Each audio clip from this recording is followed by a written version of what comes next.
যখনই আপনি বলবেন যে আমি মুসলিম, আপনার নিজস্ব কোনো কিছু করার ক্ষমতা নেই। কেননা আপনি কার বিধান দ্বারা নিজেকে বন্দী করে রেখেছেন? আল্লাহর। ইচ্ছা করলে সুদ খেতে পারবেন না, ঘুষ খেতে পারবেন না, দুর্নীতি করতে পারবেন না। একটা রশি দ্বারা আপনাকে আল্লাহ বেঁধে রেখেছে, যে রশিটার নাম হচ্ছে ঈমান। ইসলাম যেটা হারাম করেছে সেটাই জাহেলি কারবার। সুদ খাওয়া, সুদী অর্থনীতির উপরে ভিত্তি করে জীবন পরিচালনা করা, এটা ইসলাম সাপোর্ট করে? বুঝেননি কথা? সুদ, সুদ বুঝতে পারছেন না মনে হয়। এই দিকের লোকেরা সুদ খায় না, তাই না? সুদখোর আছে এইদিকে, তো বুঝতেছেন না কেন? আমি মনে করছি সুদ মুক্ত এলাকা। এটা কি এলাকা? দেবচাঁদপুর এলাকা। সুদ হচ্ছে জাহেলিয়াত। ঘুষ, দুর্নীতি, মাদকতা, জুয়া, লটারি, এগুলি জাহেলি রীতিনীতি। এগুলি ইসলাম সাপোর্ট করে না। আর ইসলাম কি? ইসলাম হচ্ছে ঈমান, ইসলাম হচ্ছে সালাত, ইসলাম হচ্ছে সিয়াম, ইসলাম হচ্ছে হজ, ইসলাম হচ্ছে যাকাত, ইসলাম হচ্ছে সত্য কথা বলা, কোরআন তেলাওয়াত করা, দান সাদাকা করা, মানুষের সাথে ভালো আচরণ করা, পিতামাতার খেদমত করা, সমাজে কল্যাণমূলক কাজ করা, এগুলো হচ্ছে ইসলাম। এগুলি কি? ইসলাম। তো বর্তমান সমাজে জাহেলি রীতিনীতিটা বেশি, ইসলাম কেউ মানতে চায় না। যদি আপনি ইসলাম মানতে চান, তাহলে আপনি তো কোনো পাপ কাজ করতে পারছেন না। যখন আপনি ইসলাম মানবেন, আপনি হারাম খেতে পারবেন না। যখন আপনি ইসলাম মানবেন, তখন আর সুদ খেতে পারবেন না, ঘুষ খেতে পারবেন না, দুর্নীতি করতে পারবেন না, মদ পান করতে পারবেন না, বেপরদায় চলতে পারবেন না। আর ইসলাম না মানলে কোনো সমস্যা নেই। আমরা হলো মুসলিম। বলেন তো কি? আগে আল্লাহ সুবহানাহু ওয়া তাআলা আমাদের নাম বলেছেন ইনসান, মানুষ। তারপরে যারা ঈমান এনেছেন তাদেরকে আল্লাহ নাম দিয়েছেন কি? মুসলিম। কে বলতে পারে মুসলিম এর বাংলা অর্থটা কি? ভুলে গেল মনে হয়। বলেন, মুসলিম মানে কি? হ্যাঁ, আত্মসমর্পণকারী। কার কাছে? শয়তানের কাছে? আল্লাহর কাছে। মুসলিম মানে আত্মসমর্পণকারী। কোরআন মাজিদে আল্লাহ যা বলেছেন তা মেনে নিতে হবে, যা নিষেধ করেছেন তা থেকে বেঁচে থাকতে হবে। এর নাম হচ্ছে মুসলিম। মুসলিম ব্যতীত পৃথিবীতে যত জাতি আছে সবার নিজস্ব ক্ষমতা আছে, নিজস্ব স্বাধীনতা আছে। কথা বলো না, একটু ধৈর্য ধরেন। আমি কিন্তু ওইভাবে বক্তৃতা দিতে পারি না। আমার পূর্বে অনেকে আলোচনা করলো না, কি সুন্দর আলোচনা। হ্যাঁ, হাদিয়া আছে আপনাদের, হাদিয়া নিয়ে তারপরে যাবেন। একটু ধৈর্য ধরেন, আমি কয়েকটা কথা বলি। মুসলিম আত্মসমর্পণকারী। পৃথিবীতে যত জাতি আছে সবার নিজস্ব শক্তি আছে, ক্ষমতা আছে, স্বাধীনতা আছে। যখন আপনি বলবেন যে আমি মুসলিম, তখন আর আপনার নিজস্ব স্বাধীনতা নেই। আমেরিকা, ব্রিটেন যেগুলি বিজাতি, ওরা যা মন চায় তাই করে। মদ পান করছে, জেনা করছে, গান বাজনা শ্রবণ করছে। ও হালাল হারাম বিবেচনা নেই, কেননা ওরা আল্লাহকে মানে না। যখন আপনি বলবেন যে আপনি মুসলিম, তখন আর আপনার নিজস্ব ক্ষমতা থাকবে না। আপনি পোশাক গায়ে দিতে পারবেন না, জুতা পায়ে দিতে পারবেন না, ঘুমাতে পারবেন না, খেতে পারবেন না, পেশাব পায়খানা করতে পারবেন না, যা কিছু করতে যাবেন সেখানে কার বিধান মেনে চলতে হবে? আল্লাহর। আমার ক্ষমতা নাই, কিন্তু আমি একটা বোতল 2 লিটারের একটা পানির বোতল 40 টাকা দিয়ে কিনেছি। ওই বোতলের মালিক আমি। বলেন তো, আমি যে কিনলাম মালিক কে? আপনি যে কিনেছেন মালিক কে? আপনি। আপনার টাকাতেই কিনা আপনার পানির বোতল, আপনার নিজস্ব ক্ষমতা নেই ওটা খাওয়ার। কার বিধান না মানা পর্যন্ত ওকে বাম হাতে ধরতে পারবেন না। হ্যাঁ, আপনি বিজাতি হন, বাম হাতে কেন, বাম পায়ে খান, সমস্যা নেই। যখন আপনি বলবেন যে আমি মুসলিম, তখন আর বাম হাতে চলবে না, তখন কোন হাত? কেন? আপনি যে মুসলিম, আত্মসমর্পণ করেছেন কার বিধানের কাছে? আর আল্লাহর বিধান হচ্ছে কোন হাতে খাওয়া? ডান হাত। এরপরে খাওয়ার শুরুতে কি? বিসমিল্লাহ।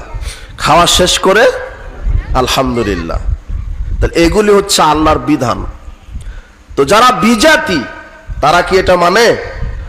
কেন ওরা বিজাতি? আপনি মুসলিম, আপনিও যে বিজাতির মতো কাজ করছেন। বাম হাতে গ্লাস ধরে পানি খেলেন, বিসমিল্লাহ বলেছেন কিনা জিজ্ঞাসা করলে আবার কয়েক সেকেন্ড ভেবে বলেন বলেছি মনে হয়, তাই না? আবার দাঁড়িয়ে খেলেন। আপনি নামে মুসলিম, কিন্তু কর্মে কি না? মুসলিম না।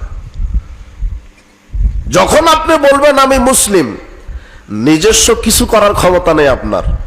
পোশাক গায়ে দিতে পারবেন না।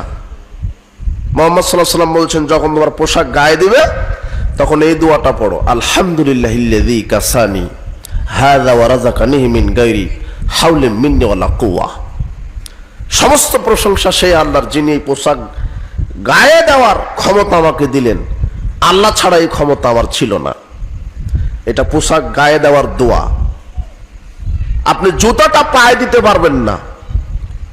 জুতাটা পায়ে দেওয়ার সময় তো প্রথমে ডান পা বিসমিল্লাহ বলে, খোলার সময় আগে বাম পা, তারপরে ডান পা। আপনি পেশাব পায়খানায় যেতে পারবেন না। মুহাম্মদ সাল্লাল্লাহু আলাইহি ওয়াসাল্লাম বলছেন, তোমরা বলবে ইজা দাখালাল খালাহাদুম, তোমাদের কেউ যখন পেশাব পায়খানায় প্রবেশ করবে তখন এটা বলো, বিসমিল্লাহে আল্লাহুম্মা ইন্নী আউযু বিকা মিনাল খুবসি ওয়াল খাবায়েস। এরপরে টয়লেট থেকে বের হওয়ার পরে বলবা গুফরানাকা। যখন তোমরা ঘুমাতে যাবে তখন বলবে আল্লাহুম্মা বিসমিকা আমুতু আহইয়া। যখন ঘুম থেকে উঠবে তখন বলবে আলহামদুলিল্লাহিল্লাযী আহইয়ানা বা'দা মা আমাতানা ওয়া ইলাইহিন নুশুর। তাহলে আপনি যেটাই করতে যাচ্ছেন সেখানে কার বিধান? আপনি জানেন না, মানেন না, সেটা আপনার ব্যর্থতা। যখনই আপনি বলবেন যে মুসলিম, তখন যা করতে যাবেন সেখানেই কার বিধান দ্বারা সাজানো আছে? আল্লাহর। কেননা আপনি মুসলিম। একটা বিজাতি একটা নারীকে দেখে পছন্দ হলে ও তাকে ধর্ষণ করছে, ওর দ্বারা সবই সম্ভব। তো এই রাস্তা দিয়ে একটা নারী যদি হেঁটে যায়, আপনার যদি পছন্দ হয়ে যায়, তাহলে আপনার নিজস্ব কোনো ক্ষমতা নেই তাকে ভোগ করার। তাকে বৈধ করে নিতে হলে শরীয়তের বিধান মেনে চলতে হবে। বুঝেননি কথা? তার বাপের কাছে যেতে হবে, বলতে হবে আমি আপনার মেয়েকে দেখেছি, পছন্দ হয়েছে, বিবাহ করতে চাই। তখন বিবাহের দিন তারিখ ধার্য হবে। মেয়ের বাপ তখন একটা খুতবা পাঠ করার মাধ্যমে বলবে, আমার মেয়ে অমুক, এত টাকা মোহর দিয়ে তুমি তাকে স্ত্রী হিসেবে কবুল করো। এটা না বলা পর্যন্ত, আর আপনি কাবিল তো না বলা পর্যন্ত, পৃথিবীতে কোনো নারী আপনার জন্য হালাল হবে না।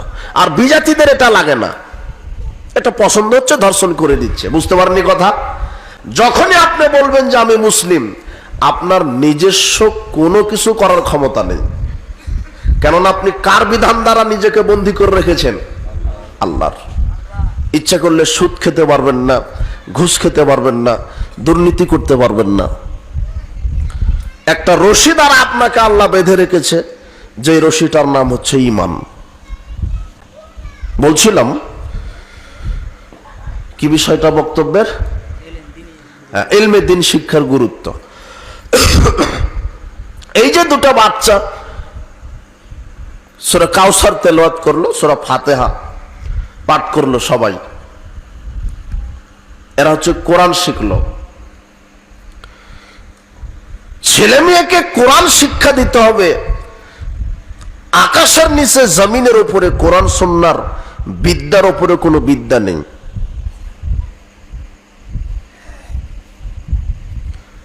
যারা কোরআন সুন্নাহর বিদ্যা অর্জন করে এদের এত মর্যাদা, একজন আলেম যে কোরআন সুন্নাহর পণ্ডিত, তার জন্য আকাশ জমিনে যা আছে জীববস্তু জড়বস্তু সবাই আল্লাহর কাছে ক্ষমা চাই, ক্ষমা প্রার্থনা করে বলে আল্লাহ এই লোকটাকে ক্ষমা করো। যত আছে আকাশ জমিনের, হাত্তান নামলাতা ফি জুহরিহা, এমনকি মুহাম্মদ সাল্লাল্লাহু আলাইহি ওয়াসাল্লাম বলছেন পানির ভিতরে যেই মাছ আর গর্তের ভিতরে যেই পিপিলিকা, ও হাত্তাল হুতা, পানির ভিতরে যে মাছ, হাত্তান নামলাতা ফি জুহরিহা, আর গর্তের ভিতরে যে পিপিলিকা, এরাও পর্যন্ত বলে আল্লাহ ওই যে আলেম কোরআন হাদিসের পণ্ডিত তুমি তাকে ক্ষমা করে জান্নাত দাও। যারা কোরআন মাজিদের হাফেজ, যারা 30 পারা কোরআন মাজিদকে হেফজ করেছে, এদের যে এত মর্যাদা, মুহাম্মদ সাল্লাল্লাহু আলাইহি ওয়াসাল্লাম বলছেন যে ব্যক্তি একজন হাফেজকে সম্মান করলো সে যেন আল্লাহকে সম্মান করলো। বিচারের মাঠে হাফেজের পিতামাতাকে একটা করে মুকুট পরিয়ে দেওয়া হবে। মুকুটটা পরানোর সাথে সাথে সূর্যের আলো অন্ধকার হয়ে যাবে, আর দেখা যাবে না। বুঝতে পারেননি মনে হয়? মুকুটের আলোর গতি এত বেশি যে সূর্যের আলো কি হয়ে যাবে? অন্ধকার। আর পৃথিবীতে কোনো আমলকারীকে আল্লাহ বলবেন না আমার জান্নাত সব ছেড়ে দিলাম, হাফেজ সাহেবকে আল্লাহ বলবেন আমার সব জান্নাত খোলা আছে, যেখানে খুশি থাকো। এর নাম হচ্ছে হাফেজ।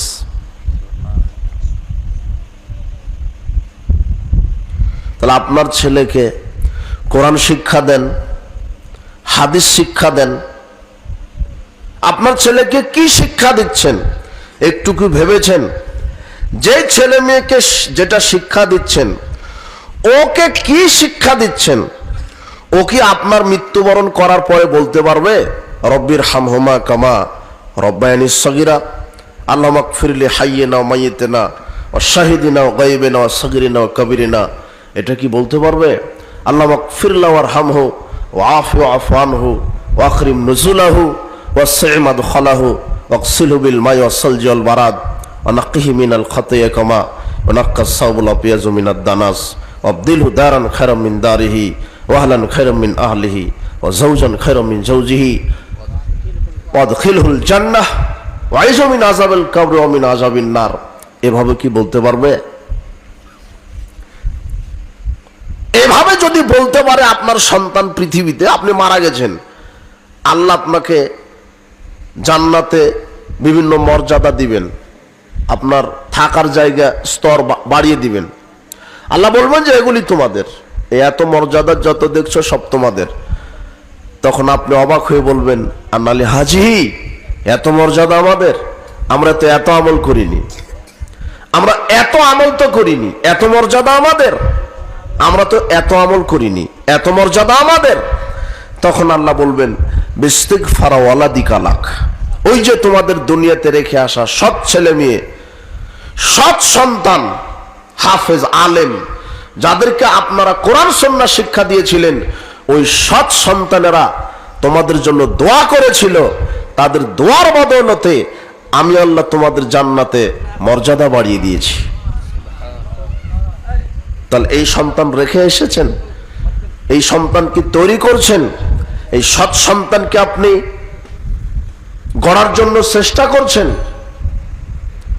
আবু সাঈদ খুদরি রাদিয়াল্লাহু আনহু বলছেন রাসূল সাল্লাল্লাহু আলাইহি ওয়াসাল্লাম বলেছেন মান আলা সালাসা বানাতিন, যেই পিতা তার 3টা কন্যা সন্তানকে লালিত পালিত করলো, ও আদাবাহুন্না, সুন্দর শিষ্টাচার শিক্ষা দিল, ও যাওয়াজাহুন্না, সৎ ছেলের সাথে বিবাহের ব্যবস্থা করে দিল, ও আহসানা ইলাইহিন্না, আর মেয়েদের সাথে সদাচরণ দেখালো, ফালাহুল জান্নাহ, 3 কন্যা সন্তানের বাপের উপরে আল্লাহ জান্নাতকে ওয়াজিব করে দিল। তো আপনার যে মেয়েটা আছে এখন জীবিত আছে আর আপনি আছেন বাপ, তো এই মেয়ের জন্য কি আল্লাহ আপনার উপরে জান্নাত ওয়াজিব করবে?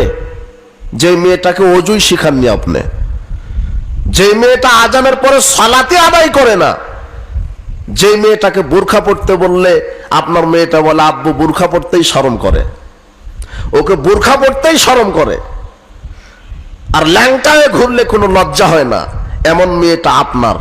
তো এই মেয়েটা মুহাম্মদ সাল্লাল্লাহু আলাইহি ওয়াসাল্লাম বলছেন মান আলা জারিয়াতাইনে হাত্তা তাবলুগা, যেই পিতা 2টা কন্যা সন্তানকে বড় করলো সুন্দর শিষ্টাচার দেখি, সুন্দরভাবে সৎ সন্তানের সাথে বিবাহের ব্যবস্থা করে দিল, আনা ওয়া হুয়া কাযা ফিল জান্নাহ ওয়া জাম্মা সাবিয়াহু, মুহাম্মদ সাল্লাল্লাহু আলাইহি ওয়াসাল্লাম বলছেন আমি আর 2 কন্যার পিতা একসাথে একই জান্নাতে লাগালাগি থাকব। তো আপনি যেই সব মেয়েটাকে লালিত পালিত করছেন, এই মেয়ের দ্বারা কি জান্নাত হবে? এই মেয়ের দ্বারা কি মুহাম্মদ সাল্লাল্লাহু আলাইহি ওয়াসাল্লামের সাথে জান্নাতে থাকতে পারবেন? না এই মেয়ের কারণে আপনাকে জাহান্নামে ইবলিসের সাথে থাকতে হবে? সিদ্ধান্ত আপনি আজকে রাতে ঘুমানোর আগে নেন, যে দুনিয়াতে আমার যে মেয়েটা আছে এই মেয়ে দ্বারা কি জান্নাত হবে? সালাসাতুন কাদ হারামাল্লাহু আলাইহিমুল জান্নাহ, 3 শ্রেণীর মানুষের উপর আল্লাহ জান্নাত হারাম করেছেন। এরা তাহাজ্জুদ পড়লেও হবে না, কোটি টাকা দিয়ে মসজিদ করে দিলেও হবে না, 10 বার হজ করলেও হবে না, 1000 কোটি টাকা দান করলেও হবে না। 3 শ্রেণীর মানুষের উপরে জান্নাত হারাম এটা ঘোষণা হয়েছে। তার এক হচ্ছে দায়ুস, যার বেটি, যার স্ত্রী, যার ছেলে মেয়ে বেপরদায় চলে, এরা তাহাজ্জুদ দিয়েও জান্নাত হবে না। আপনার মেয়েটা যদি রাস্তায় উলঙ্গ হয়ে চলে তাহলে আপনার আর 5 ওয়াক্ত সালাত দিয়ে জান্নাত হবে না। তা আপনার ছেলে মেয়েকে কি শিক্ষা দিচ্ছেন? মুহাম্মদ সাল্লাল্লাহু আলাইহি ওয়াসাল্লাম বলছেন যে 2টা কন্যা সন্তানকে সুন্দরভাবে লালিত পালিত করবে, সৎ ছেলের সাথে বিবাহ দিবে। সৎ ছেলে মানে কি বোঝাতে চাচ্ছেন? যেটা ব্যাংকে চাকরি করে, তাই না? ওটা সৎ ছেলে। যেটা মাসে বেতন পায় 1.5 লক্ষ টাকা, ওটা হলো সৎ ছেলে। আর মসজিদের ইমাম 5000 টাকা পায়, ওটা হবে না, ওটা সৎ ছেলে নয়। বর্তমানে সমাজে সবচাইতে ভালো মানুষ যার টাকা বেশি সে। বর্তমানে সমাজে সবচাইতে ভালো মানুষ কে? যার শক্তি বেশি সে। প্রকৃত এলেম, প্রকৃত আলেমের মর্যাদা নেই। ও মসজিদের মুয়াজ্জিনি করে, আজান দেয়, ইমামতি করে, 10,000 টাকা বেতন পায়। না না, ওর সাথে মেয়ে বিবাহ দিলে কি খাওয়াবে? আর মেয়েকে যার সাথে বিবাহ দিতে চাচ্ছেন, দেখতে চাচ্ছেন যে ছেলেটা কি করে, ডিগ্রি কত আছে, কি চাকরি করে, মাসে কত টাকা বেতন পাই, হালাল খায় না হারাম খায় এটা দেখার প্রয়োজন মনে করছেন না। আজানের পরে 5 ওয়াক্ত সালাত আদায় করে কিনা এটা প্রয়োজন মনে করছেন না। শোনেন, বেনামাজির সাথে বিবাহ দেওয়া হারাম। বেনামাজি ছেলের সাথে মেয়ে বিবাহ দেওয়া কি হারাম। মুহাম্মদ সাল্লাল্লাহু আলাইহি ওয়াসাল্লাম বলছেন সৎ ছেলের সাথে বিবাহ দিতে হবে। হারামখোর সৎ ছেলে, তাই না? যে হারাম খায়, হারামখোরের সাথে মেয়ে বিবাহ দেওয়া হারাম, বেনামাজির সাথে মেয়ে বিবাহ দেওয়া হারাম। মুহাম্মদ সাল্লাল্লাহু আলাইহি ওয়াসাল্লাম বলছেন সৎ ছেলের সাথে যেই পিতা তার মেয়েকে বিবাহ দিবে তাকে সুন্দর শিষ্টাচার শিক্ষা দিবে, তাকে সুন্দর আদব কায়দা শিক্ষা দিবে। সুন্দর শিষ্টাচার কি? আম্মু বিসমিল্লাহ বলে খাও, খাওয়া শেষ আলহামদুলিল্লাহ বলো। আম্মু আজান হলে আউয়াল ওয়াক্তে সালাত আদায় করো। জরুরি প্রয়োজন ছাড়া বাড়ি থেকে বের হবে না, হলে পর্দা করে শালীন পোশাক পরে বের হও। আম্মু খারাপ বন্ধু বান্ধবের সাথে ঘুরো না। মেয়ের কোনো ছেলে বন্ধু থাকতে পারে না, মেয়ের ছেলে বন্ধু থাকা হারাম। মেয়ের মেয়ে বান্ধবী থাকবে, তবু হতে হবে, দেখতে হবে যে মেয়ের মেয়ে বান্ধবী ভালো না খারাপ। রাসূল সাল্লাল্লাহু আলাইহি ওয়াসাল্লাম বলছেন সঙ্গ দোষে লোহা ভাসে। আপনি লোহাটা পানিতে ফেলে দেন, লোহা ডুবে যাবে। লোহাটা কাঠের সাথে লাগিয়ে দেন, লোহাও ভাসবে, কাঠও ভাসবে। আপনার মেয়েটা ভালো, কিন্তু একটা খান্নাস নারীর সাথে যদি ঘুরে আপনার মেয়েটাও খারাপ হয়ে যাবে। আপনার ছেলেটা ভালো, আপনার ছেলে একটা ঘুষখোর, সুদখোর, মদখোরের সাথে ঘুরলে আপনার ছেলেটাও খারাপ হয়ে যাবে, সঙ্গ দোষে লোহা বাসে।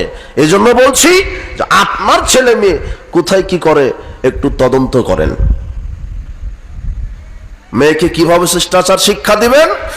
ফজরের সালাতের পরে কোরআন তেলাওয়াত করো, সব সময় সত্য কথা বলো, বড়দেরকে সম্মান করো, সালাম দাও, পিতামাতার সাথে সদাচরণ করো, এভাবে শিক্ষা দিবেন।